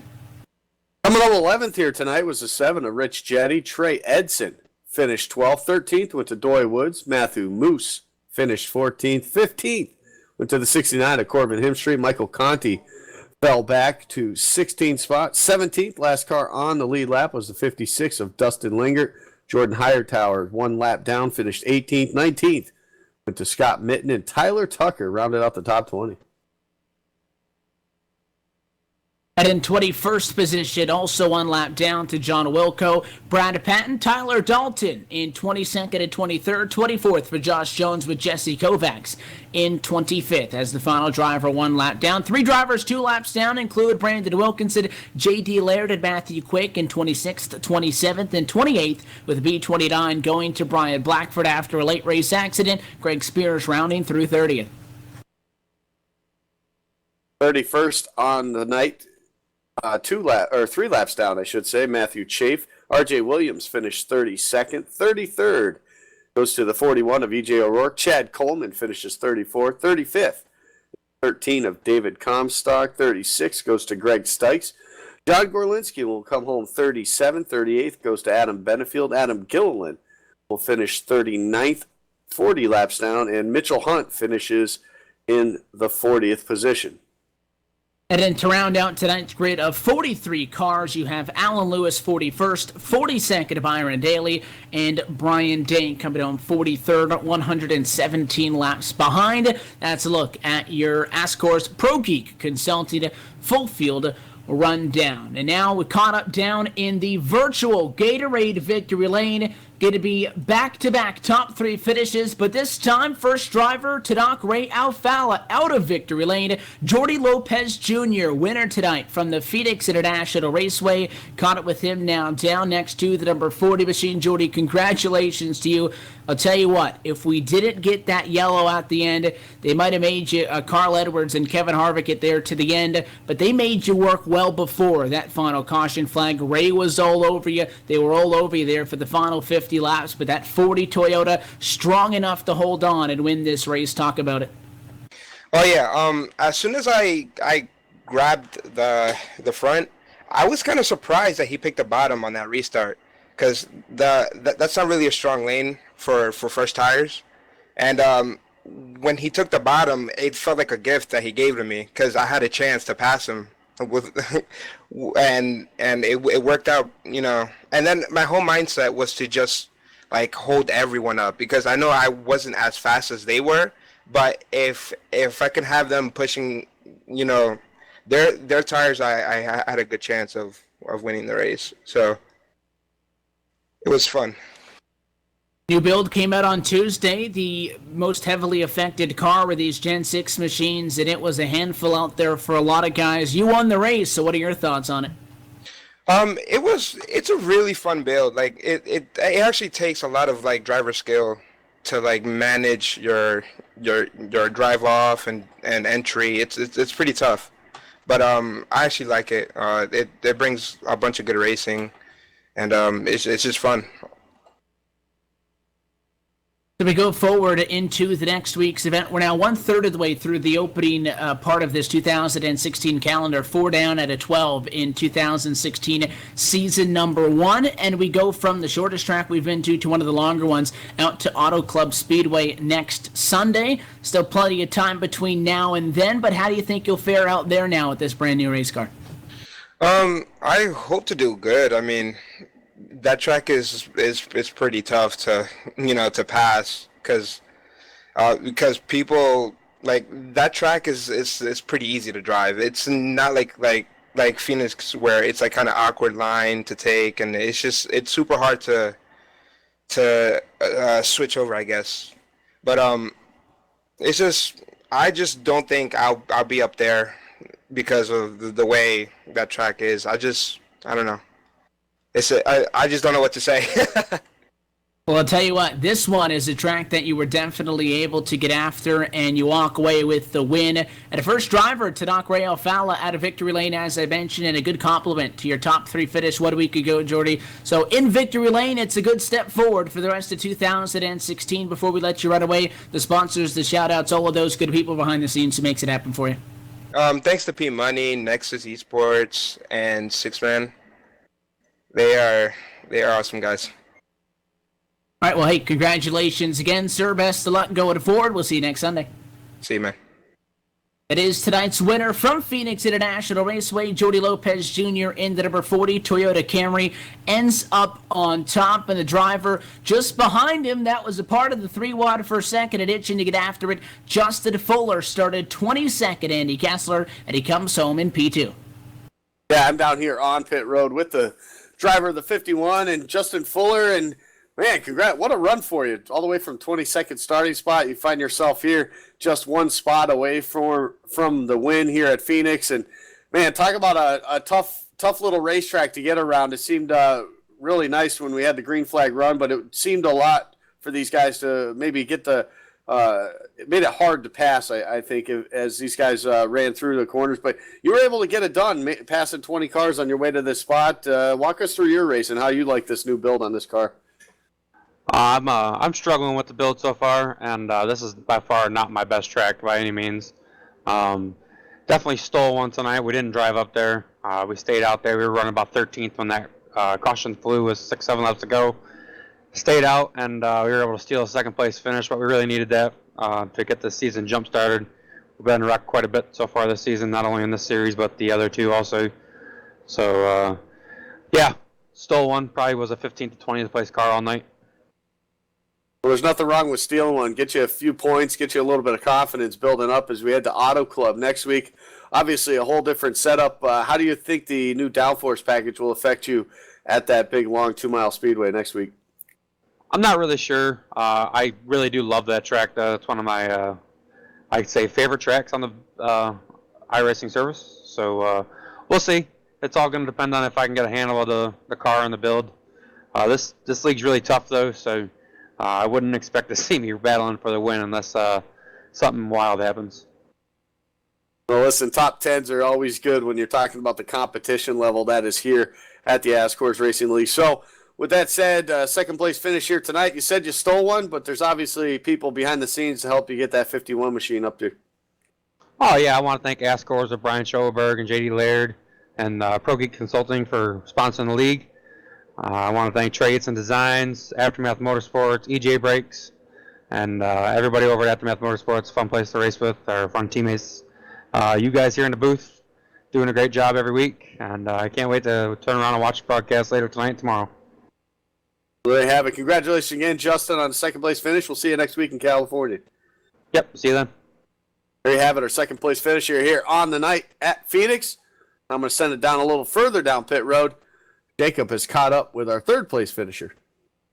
Yeah, Matt Busa started on pole and led the first 3 laps, lost it early, but was never out of the lead pack all night long and manages to end up on the podium at the end of the night. Matt, gosh, it just looked like you were missing a little bit once you got shuffled out of clean air. What was the difference for you as the race wore on that just kept you from being able to get back out front? It looked like, and I know I talked with Ray right after the race was over, it just looked like it was so tough to pass out there. Yeah, it was very difficult to try to pass people, but I'm not really sure what the difference was or what I needed, because I was running all out, not really saving tires at all, and I guess that's what Ray was doing too, but I was using that apron a lot in turn 3 to charge the corner better and hopefully get it to grip. On our fresh tires, it gripped a lot, but as the run went on, for some reason, I gained a lot on Ray, like at the end of the run, but I don't know why, but the speed just wasn't there on the short run, and I would always lose too much to be able to make it all back up. For you, you come home with a podium. You've been consistent to start this season, but I know this new build everybody thought was going to kind of shake things up a little bit, and yet we've still got the same names, you, Ray, Jordy, all up there fighting for the win. Did this change things up for you as much as you thought it was going to, or was it a little bit easier to adapt to the lower downforce package? I expected it to be a little bit more challenging, I think, to adapt to, but I like how it feels a lot, especially here at Phoenix. In the daytime, it was very slick, and you just have to wheel it throughout every corner. And I think that brought out like the best of the drivers in the field, and they would always rise to the top. But I haven't tried it in a mile and a half yet, so I'm hoping it's a bunch of the same there. We having to wheel it. I know it's a solid podium, and I know none of that's possible by yourself. Before we head to Auto Club in a week's time, Matt, sponsors, shout-outs, thank yous. Who makes it happen for you in the 34 camp? Just like to thank Gale Force Racing, my guys on the Impasse side, and thanks to you guys for broadcasting this, and for Schoenberg for organizing this league. It's been a lot of fun to watch. He's on the podium. Matt Busa finishes third tonight, Evan. And before we run off from the desert, it was an exciting race, exciting finish, and I think it was a whole lot closer cut than we expected it might be coming into the night. I mean, it was tight from start to finish, and the drive by all these guys, especially Jordy, to come away with the win. I think that's the story I take away from this one. Brand new race cars, and the guys that were fast last week are the guys that are fast this week. It tells you that they know a thing or two about what they're doing. And while we'll talk about this race being the first one that Ray O'Fallon doesn't win, he does gain in the championship, by the way. We can't forget about that. So Ray O'Fallon continues what has been an absolutely dominating 2016 season so far, and it hopes to continue next week at the Auto Club Speedway. But it was good to see guys like Jordy Lopez get into victory lane, or Justin Fuller get some solid finishes. The ones that I'm going to be looking at and taking notes at tonight, the guys that finished fifth on back. You're looking at Cabri, Galota, Glazer, Jones, Newman, and Monteferranti. Those are some names that you're going to have to keep an eye on rolling forward, I think, Andy. Well, they definitely are. They're starting to show a lot of speed. I mean, we talked about the two-car quite a bit as well. He's been very consistent, running the top 10 with all these pro drivers consistently week after week, and we come to a nice little short track, or what they call a short track, where you actually have to use that brake quite a bit, and we know that's where Chase Cabri really shines, is on these tracks. So not surprised to see him come home with a top 5 finish here tonight, but he's been doing good in the mile and a halves too, so I expect to see him next week, even on the 2-mile Auto Club Speedway. I expect to see him up front as well. But you look at Austin Jones, he's top 10 in points right now, so not surprised to see him get a solid 8th place finish here tonight. And Alex Monteferranti as well, up there in the points as well. He comes home with a 10th place finish. So these guys, you're definitely going to have to keep an eye on them, because they're going to be there week in and week out, and they've showed that so far in the first 4 races. And it is only 4 races of 36 still to come here in the entire 2016 calendar, and we're happy that you joined us tonight. And we hope to see you not only next Sunday night, but every single night here on LSRTV. Going to be back on the air Thursday evening. You can get an entire look at our upcoming broadcast schedule on our website at www.livesimracing.com. As well, get connected with us. Tweet to us on Twitter at LSRTV. Make sure you use the hashtag LSRTV to be in the conversation. And as well, give us a like on Facebook at facebook.com/livesimracingtv. Until next time, on behalf of everybody behind the scenes at LSRTV and for the broadcast team tonight, as always, for myself, Evan Pasoko, for Andy Kessler, Jacob Silva, and Cisco Scaramuza, want to congratulate Jordy Lopez Jr. as your winner tonight from Phoenix International Raceway. We will see you next Sunday for the California 200.